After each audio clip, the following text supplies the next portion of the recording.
இன்றைக்கி வந்து அத்திக்காய் எப்படி செய்யறதுன்னு பார்க்கலாம் வாங்க. இந்த அத்திக்காய் வந்து ரொம்ப நல்லதுங்க உடம்புக்கு. வயிற்றில் இருக்கிற பூச்சி கீச்சி எல்லாத்தையும் இது எடுத்துடும். இது நம்ம சாப்பிட்டா இது சீசனில் கிடைக்கும்போது வாங்கிட்டு வந்து செய்யுங்க. இது அத்திப்பழம் அதை காய வச்சு அதை கொடுப்பாங்க. இது அப்படியே கிடைக்கிறது. இது நாங்கள் இந்த சீசனில் கிடைக்கும்போது இதை விட்டுறதே இல்லை. எப்படி செய்யுதுன்னா பாருங்கள். இது ஃபஸ்ட்டு கடலப்பருப்பு ஊற வச்சுட்டேன். அடுத்தது இதை ஆனால் இது பாருங்கள், ஒன்று ரெண்டாக கட் பண்ணி போடணும்.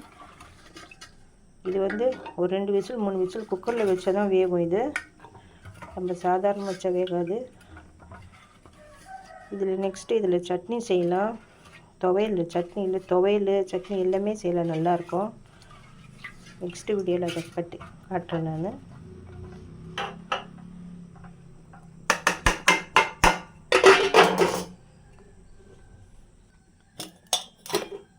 உப்பு போட்டாச்சு, வெங்காயம் தக்காளி எல்லாம் போட்டாச்சு.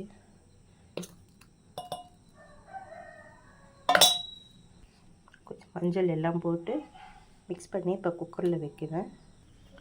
எல்லாம் போட்டு குக்கரில் வச்சாச்சுங்க. இது ஒரு 3 விசில்.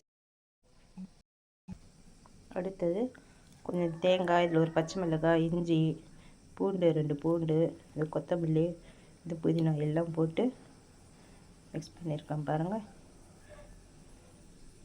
இதில் ஒரு கொஞ்சம் மிக்ஸியில் போட்டு எடுத்துக்கலாம். வெந்துடுச்சு பாருங்கள். இதில் இந்த தேங்காய் அரைச்சி வச்சுருக்கோம், அதையும் மிக்ஸ் பண்ணிடலாம். கடலப்பருப்பும் போட்டிருக்கோம். இந்த தேங்காய் மிக்ஸ் பண்ணி இன்னும் ரொம்ப நல்லாயிருக்கும்.